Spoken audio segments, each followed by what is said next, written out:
नमस्कार शेतकरी मित्रांनो, तुम्ही माझा 3-in-1 क्रॉप पॅटर्न असलेला प्लॉट बघितलाच आहे।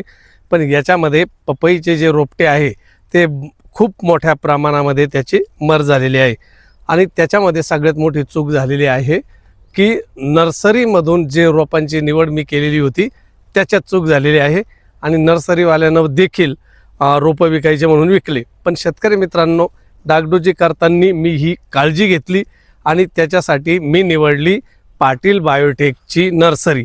तर त्यांच्याकडून जे हे 15 नंबरचे जे मी रोपं आणलेले आहे ते कशा प्रकारे डेव्हलप केलेले आहे बघा। सगळ्यात पहिले यांची उंची छोटी आहे आणि ह्या पद्धतीचे रोपं आपल्याला लागवड करायला पाहिजे।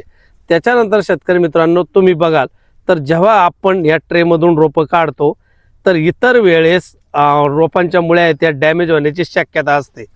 पण पाटील बायोटेकने याला ही मातीमध्ये डिस्पर्सेबल होणारी अशी एक याला बॅग लावलेली आहे आणि त्याच्यामध्ये हे झाड डेव्हलप केलेलं आहे।